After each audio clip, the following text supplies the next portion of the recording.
तालुक्यातील रागापूर चिंचळा ह्या ठिकाणी आहे आणि मात्र ह्या ठिकाणी रस्ता नसल्या कारणाने खरं तर हे रेल्वेचं काम वगैरे झालेलं आहे। या ठिकाणी यांना पूर्वीचा रस्ता होता, मात्र रेल्वेने यांना जो रस्ता करून दिला होता तो तात्पुरता सुरपत करून दिला होता, मात्र आत्ता त्यांना रस्ता वगैरे नाही आहे। आणि ह्या महिला थेट आज तहसील कार्यालय या ठिकाणी गेले होते आमच्या रस्त्याच्या मागणीसाठी। आणि बीड जिल्ह्याच्या आष्टी तालुक्यामध्ये खरंच नेमकी रस्त्यासाठी या महिलांना खरं तर हे संघर्ष वगैरे करावे लागतात। जवळपास 20-25 या महिला गेल्या होत्या। आपण नेमकी त्यांच्याकडून जाणून घेणार नेमकी काय झालं, कशामुळे हे महिला खरं तिथं तहसील कार्यालयामध्ये गेल्या होत्या आणि तहसीलदारांनी काय आश्वासन दिलं, काय सांगतो, कशासाठी गेला होता? रस्त्यासाठी। बरं, काय म्हणलं तहसीलदार मॅडम? म्हणलं ते बरं, काय कधी करून देतो, काय म्हणले? 8 दिवसांनी चक्कर मारतो म्हणले, बघा येतो आम्ही, आधी पाहणी करतो। किती दिवसापासून त्रास आहे वगैरे काय? लय दिवसापासून त्रास आहे आम्हाला। बरं, रेल्वे प्रशासन काय करून देतो म्हणलं तर काय? जाण्या येण्याची सोय नाही ना, आधी फक्त त्यांनी मुरुम टाकून दिलं त्यांना, आता ते वाहून गेला।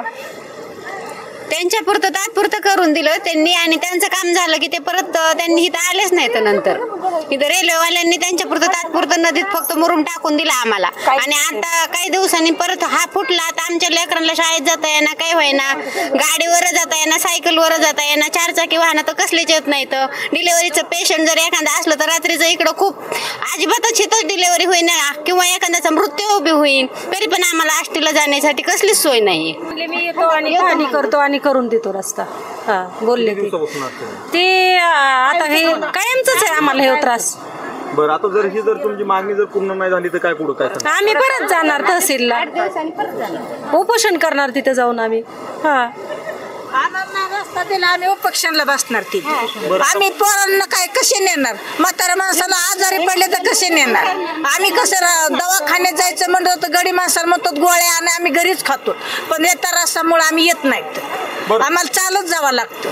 बरं, तुमची फक्त तुम्ही महिलाच गेला, आपले म्हणजे सरपंच उपसरपंच वगैरे सरपंचाला आम्ही बोललो नाही आणि परत फोन केले तर ती नंतर म्हणले आम्ही गावाला गेलोत, आम्ही इकडे गेलोत, आम्ही तिकडे गेलोत, आमच्या सगळं कोणच आलं नाही, आम्ही महिलाच गेलो। हा आम्ही अण्णाकडे गेलोत, अण्णा म्हणले करून देतो, मग कधी देतो हे असे काही बोलले नाही, पण करून देतो म्हणले। आणि तहसीलीला बी गेलोत तर मॅडम बी म्हणल्या मी येते, नंबर बांधावर तुमचा रस्ता मंजूर करून देते।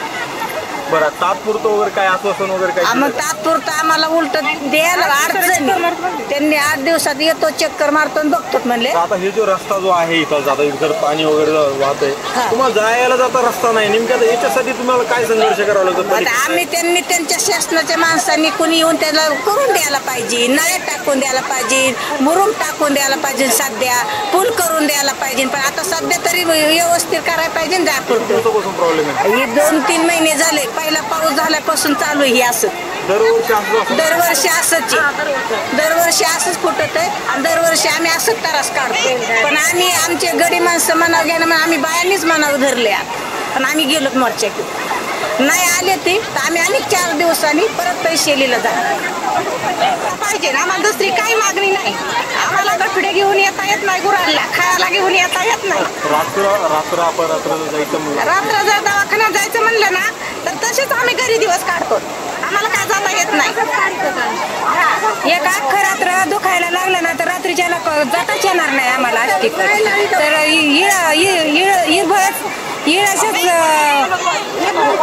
हा एकदम खेड असल्यामुळे 4 व्हीलर गाडीचं काही शॉर्टच नाही, ज्या वेळेस दिवस उगवल मग नंतरच कस तरी जायचं ना, तरी एकामेकाच्या हाताला धरून संध्याकाळचं जाण्याचं हेच नाही। आता ही महिला मंडळांनीच मनाव घेतलेला आहे, तरी आमची ना तहसीलदार मॅडमनी आणि सुरेश दसा अण्णांना आमची कळकळीची विनंती आहे की आमच्या ह्या रस्त्याचा आहे ना काहीतरी मार्ग काढून द्यावा आणि आमची कायमचीच ह्या रोडची आहे ना अशी दुर्दशा कधीच होऊ नये, चांगला पक्का रोड करून द्यावा, हीच मागणी आमची, दुसरी काहीच मागणी नाहीये। तर खरं जर पाहिलं तर खरं तर हे आता पाणी वगैरे इथं चालू आहे. मात्र आता जिल्हा प्रशासन किंवा तालुका प्रशासन याच्याकडे खरं हे महिलांनी जी मागणी केली यांच्याकडे खरंच लक्ष देणार का आणि खरं हा रस्ता वगैरे होणार का हे पाहण्याची खूप गरज आहे. एकीकडे हे बीड जिल्ह्यामध्ये फक्त जातीवाद सध्याला दिसून येतो, मात्र सर्वसामान्याच्या प्रश्नाकडे दुर्लक्ष होतोय हे तरी मात्र इथं दिसून येत आहे. कारण पलीकडे थांबलेल्या महिलांना जर अलीकडे यायचं जर म्हणलं तर खूप खोल पाण्यात उतरून वगैरे यावं लागतं, म्हणजे अतिशय संघर्ष वगैरे करावा लागतो. जर वरचा तलाव जर ओव्हरफुल वगैरे जर झाला तर मात्र इथलच्या नागरिकांना खोल पाण्यात उतरून पलीकडे वगैरे जावं लागतं. एवढंच.